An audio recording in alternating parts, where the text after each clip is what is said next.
Assalamu alaikum warahmatullahi ta'ala wabarakatuh. I'm Salma Al-Mahdi, and today we will start discussing carbohydrate metabolism. The first lecture will be glycolysis, the next lecture will be gluconeogenesis, and the third one we will discuss pentose pathway, metabolism of acid-hexosis, and ionic acid pathway. In the fourth and last lecture, we'll talk about glycogen metabolism. So glycolysis, or Enden-Meyerhoff-Barnes pathway, there's three scientists that have discovered or illustrated the pathway. In this lecture, we'll define what is meant by glycolysis and its significance in cellular metabolism. We will discuss the various steps, including the enzymes, substrates, and products. We'll describe the two phases of glycolysis, and we will calculate the overall energy yield of glycolysis. We will identify what is meant by NADH shuttles. We'll briefly discuss regulation of glycolysis. We'll identify the major metabolic rates of pyruvate and describe the role of glycolysis in energy metabolic spot. We'll define what is meant by oxygen depth and describe two important cycles that are Krebs cycle and glucose and amine cycle. And we'll discuss some examples of glycolysis dysfunction. Let us start by terminology.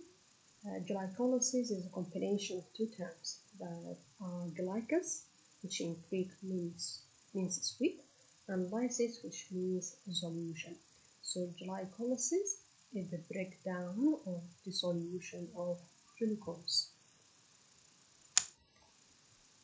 Glycolysis is defined as a fundamental cytosolic metabolic pathway whereby the series of reactions break down the 6-carbon atom glucose into 2 molecules of pyruvate and 2 molecules of NADH. It is the first step in cellular respiration. Glycolysis is a versatile pathway in the sense that it can function in the presence of oxygen aerobically or in the absence of oxygen, that's to say anaerobically. If glycolysis operated aerobically, it will end up in pyruvate, which can be further oxidized. However, this oxidation of pyruvate requires the presence of oxygen as well as mitochondrial systems such as the pyruvate dehydrogenase, the citric acid cycle, and the respiratory chain. The energy yield of aerobic glycolysis is much more when it is compared to anaerobic glycolysis. Anaerobic glycolysis ends up in lactate with production of much less energy. However, it is mediated by the red blood cells, which lack the mitochondria and rely on anaerobic glycolysis as a sole source of energy for glucose breakdown as a source of energy, and exercising skeletal muscles where there is a relative hypoxia, and in the tissues to survive anoxic episodes.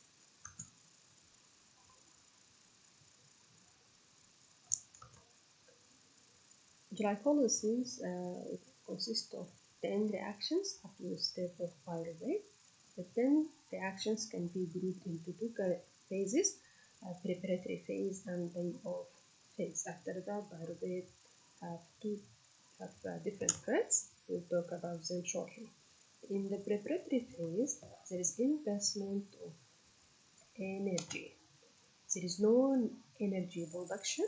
However, in contrast, there is consumption or utilization of 2 ATPs. The first 5 reactions from 1 to 5 are considered a preparatory phase. The rest of the reactions from 6 to 10 are considered as a payoff phase, where there is energy gain in the form of ATP and NADH. The first reaction in glycolysis is phosphorylation. All the glucose enters the cell is phosphorylated to glucose 6-phosphate by a hexokinase or a glucokinase, using ATP as a source of phosphate group, and glucose will be phosphorylated at carbon atom number 6. So 1, 2, 3, 4, 5, 6. So this is glucose 6 phosphate. Glucose 6 phosphate is an important metabolic intermediate in many pathways. Aside from glycolysis, glucose 6 phosphate will be counted in glycolysis, in glycogenolysis, in glycogenesis, and in pentose phosphate pathway. This is a reversible reaction because it covers an exergonic to an enderogonic reaction. Hexokinase and glucokinase are both kinases acting on the same substrate. However, there are some differences between the two enzymes. Glucokinase is active in the liver to remove glucose from the blood-coloring gamete. When we ingest a meal that is rich in carbohydrate, the carbohydrates will be broken down to monosaccharides, particularly glucose, which will be absorbed and transported through the portal vein to the liver, whereby the liver has to sort out this glucose. It will start by entering the cell and being kept there by being phosphorylated. Glucokinase is specific for glucose as a substrate. It has low affinity and high Km for glucose, and it is inducible by insulin, which makes sense because insulin signifies high energy and high glucose concentration, and it will urge the cells to take up glucose. On the other hand, hexokinase is active in all extrahepatic tissues to ensure a supply of glucose to the tissues even when the concentration of glucose in the blood is low. So glucokinase acts when there is high concentration of glucose. Hexokinase acts even when the blood glucose level is very low. Hexokinase has broad specificity. It acts on hexoses in general. It has high affinity and low Km for glucose, and it's not inducible by hormones. In this graph here, whereby the blood glucose concentration is plotted against the relative velocity of the enzyme, glucokinase will have a sigmoidal curve. It will only be saturated when there is a very high concentration of glucose. On the other hand, hexokinase has a hyperbolic curve because it has low Km and high affinity. It will be very active and saturated in low oxygen and low glucose concentration. This is this general shape reminds you, of course, of the oxygen dissociation curves of hemoglobin and glycogen. The second reaction of glycolysis is isomerization of glucose 6 phosphate to fructose 6 phosphate by a phosphohexose isomerase. This is a reversible reaction. As you know, glucose and fructose are functional isomers. So this is functional isomerism, and those functional isomers. The third reaction is a phosphorylation reaction, whereby fructose 6 phosphate is phosphorylated to fructose 1,6-bisphosphate. So now we have two phosphate groups, one at position 6 and one at position 1. We are saying bisphosphate instead of diphosphate to denote that the two phosphates are present on the same,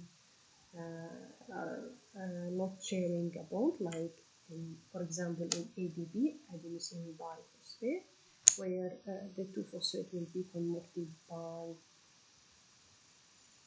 a bond.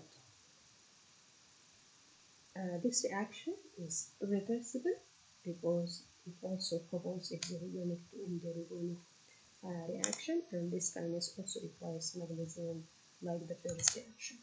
The fourth reaction is a splitting of fructose 1,6-bisphosphate, the 6-carbon atom compound, into 2 trioses. Of course, each one of them will contain 3 carbon atoms. The trioses are glyceraldehyde 3-phosphate, which is an aldose, and dihydroxy acetone phosphate, which is a ketose, the ketotriose. The enzyme is aldolase, which is a lyase. This is a reversible reaction, so we can have a combination of glyceraldehyde 3-phosphate with dihydroxyacetone phosphate to give us fructose 1,6-bisphosphate. The fifth reaction is another isomerization reaction whereby dihydroxyacetone phosphate will be isomerized to glyceraldehyde 3-phosphate. This is also a functional form of isomerism. So far we have completed the preparatory phase in which we have phosphorylated glucose to glucose 6-phosphate. Then we have isomerized glucose 6-phosphate to fructose 6-phosphate, followed by phosphorylation position 1 to get fructose 1,6-bisphosphate, which is splitted in the fourth reaction to glyceraldehyde 3-phosphate and dihydroxyacetone phosphate. This glyceraldehyde 3-phosphate is in the direct pathway of glycolysis. So this glyceraldehyde 3-phosphate can act as a substrate for the 6th reaction. However, if we want to use this one as well, the dihydroxyacetone phosphate, it must be converted first by an isomerization reaction to glyceraldehyde 3-phosphate. So the end result of the first 5 reactions are 2 trioses, 2 molecules of glyceraldehyde 3-phosphate, which will be subject or substrate for the 6th reaction, which is a dehydrogenation reaction, whereby glyceraldehyde 3-phosphate is oxidized by glyceraldehyde 3-phosphate dehydrogenase, which uses NAD as a receiver for reducing hemoglobin, and it uses inorganic phosphate to phosphorylate the molecule, and the product here is 1,3-bisphosphoglycerate. This reaction is reversible, and this is and here we have the bay of phase is marked by the production of the first energy form as NADH.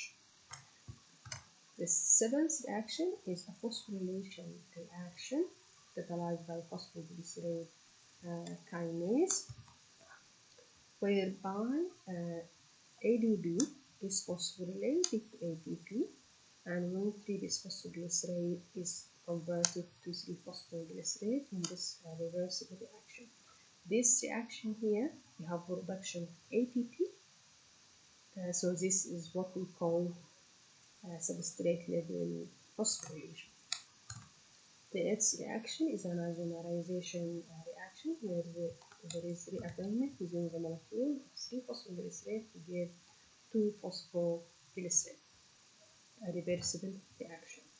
The 9th reaction is a dehydration reaction by enolase or hydratase, whereby 2-phosphoglycerate is converted to phosphoenol pyruvate, which is a high energy compound. Note the mark of the signal for the high energy phosphate bond. This step can be inhibited by fluoride, and there is a laboratory application actually for this step. If you want to estimate the blood glucose level in a patient, you will take a blood sample to the laboratory. There is time lag between collection of the blood and the actual analysis in the machine.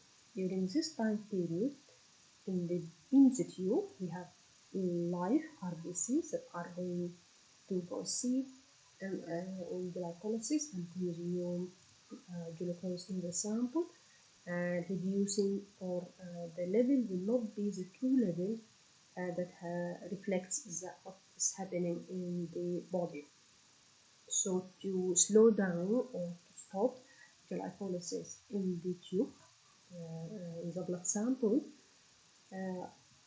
fluoride is used.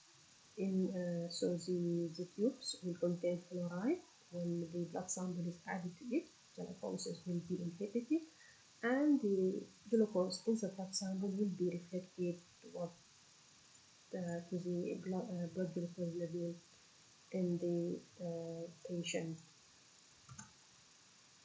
So the last reaction in aerobic glycolysis is phosphorylation reaction, whereby there is irreversible transfer of phosphate group from phosphoenol pyruvate to phosphorylate ADP to get ATP by a pyruvate kinase, and phosphoenol pyruvate will be converted to pyruvate. So overall reaction of glycolysis from glucose to pyruvate will start up with glucose. We need two inorganic phosphate, two ADPs, two NADs. We will end up with two pyruvate plus two ATPs that are generated at substrate level, and two NADH plus two HA plus two molecules of water. What is next?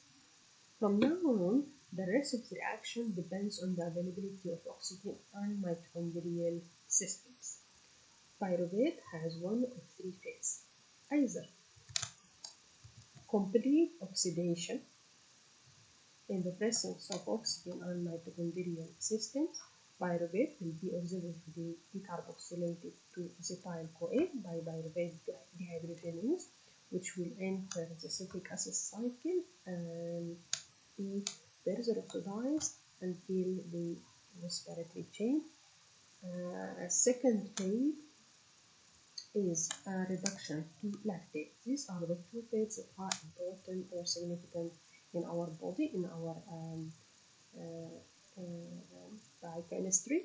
And a third phase is alcohol fermentation, whereby pyruvate will be decarboxylated to acetaldehyde and then reduced to ethanol. This phase is more important in ruminants. So if glycolysis has to proceed anaerobically, it will not end up in pyruvate. No, pyruvate will be further subjected to lactate dehydrogenase. It will be reduced to give us lactate, and the overall reaction from glucose to lactate will be glucose plus 2 ADPs plus 2 inorganic phosphates, ending up in 2 lactates plus 2 ATPs plus 2 molecules of water. There is no NADH. The takeaway message at this level is that anaerobic glycolysis produces less energy because it limits the amount of the ATP formed per one molecule of ATP. Here, this is glucose proceeding through glycolysis aerobically, ending up in pyruvate. If there is no mitochondrial systems, that means there is no pyruvate dehydrogenase, no citric acid cycle, pyruvate cannot be further metabolized. And if there is also no oxygen, we cannot make, and there is no mitochondrial system, no respiratory chain, we cannot make use of NADH as a source of energy. So what happens if there is no mitochondrial systems, no oxygen, no respiratory chain? Pyruvate will be reduced to lactate, utilizing this NADH here. And that is why NADH will be consumed, and anaerobic glycolysis does not produce a net NADH. The energy yield in the form of ATP from aerobic glycolysis can be estimated as 30 or 32 depending on the shuttle NADH shuttle that has been used. That's for one glucose molecule. while anaerobic glycolysis produces 2 ATPs in each glucose molecule, and let us calculate how that happens. Before that, let us talk a little bit about what is meant by NADH shuttles.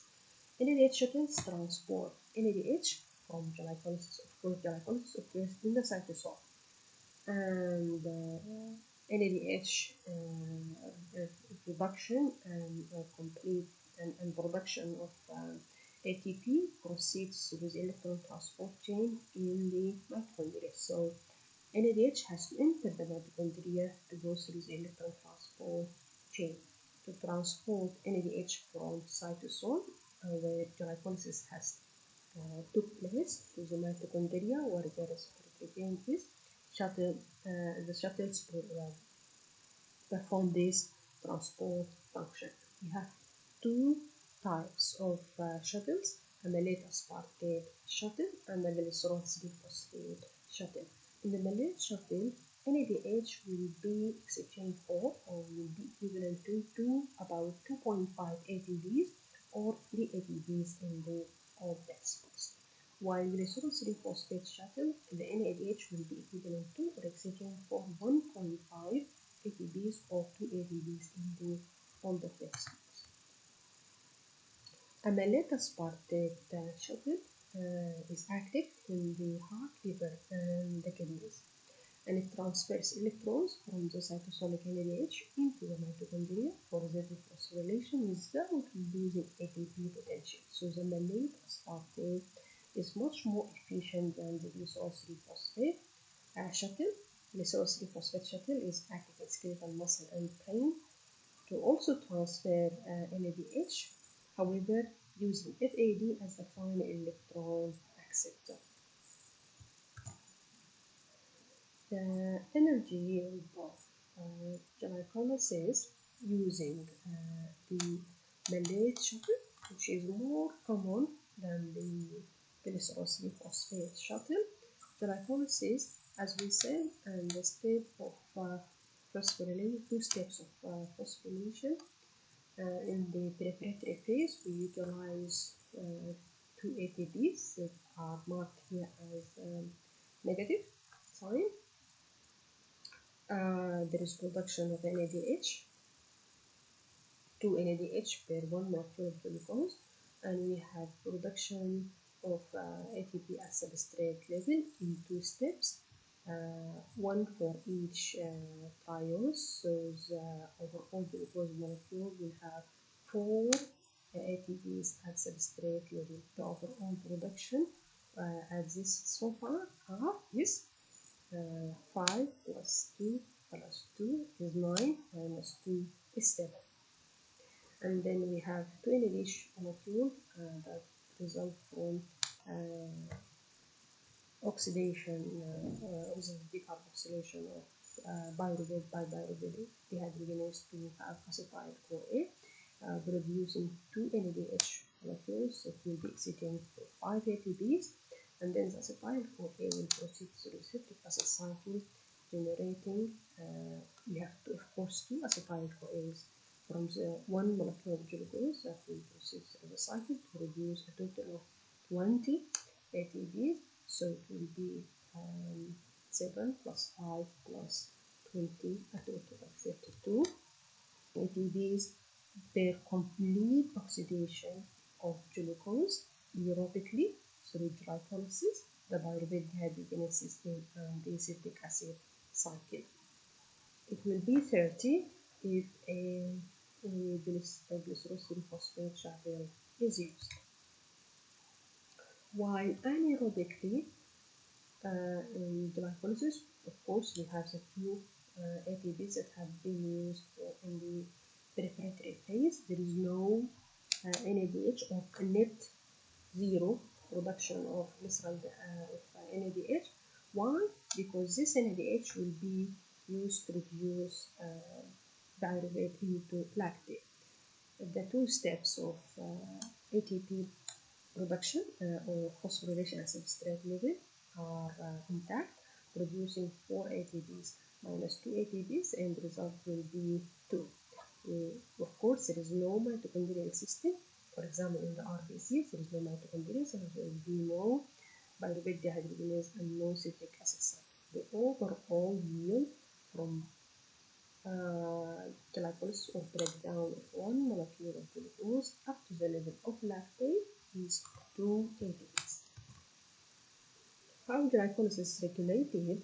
Glycolysis is under tight control at the level of pyruvate dehydrogenase complex. We have discussed it in the previous lecture in the citric acid cycle.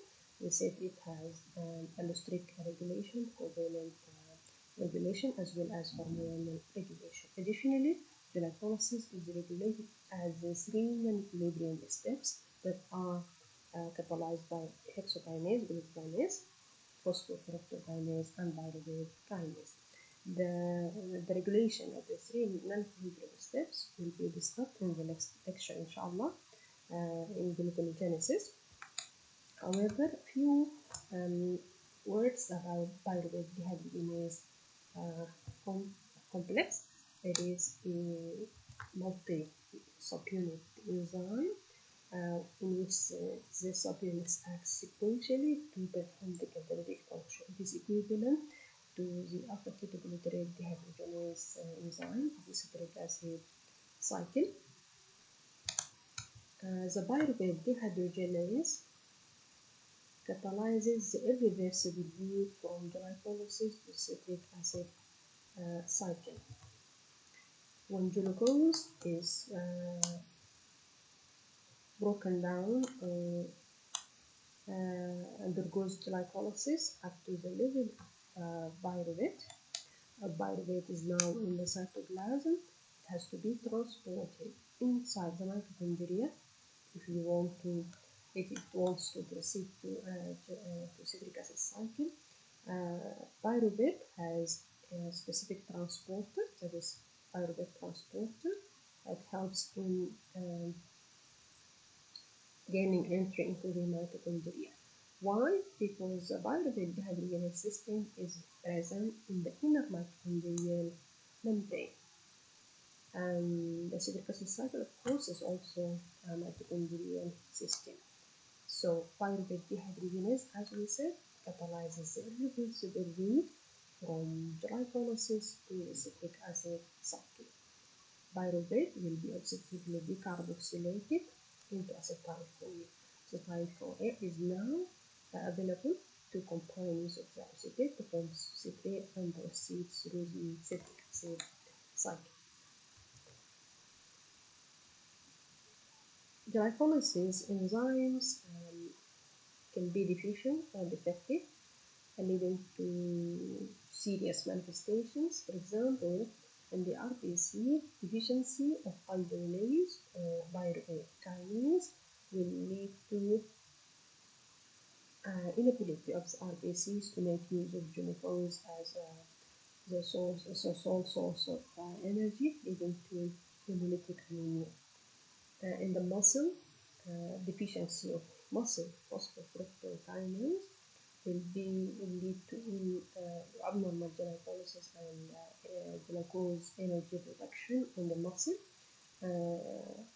Logically, will lead to low exercise capacity.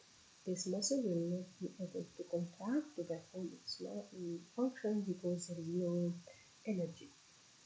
Inhibition of the pyruvate dehydrogenase complex, for example, by arsenate, or the deficiency of its cofactors and coenzymes such as thiamine, in addition to various forms of deficiencies of pyruvate dehydrogenase, collectively will manifest as neurologic abnormalities, also related to abnormal energy and metabolism. So what is the role of glycolysis in sport? For muscles to contract, you need fuel. The type of fuel is determined by the intensity and duration of the activity.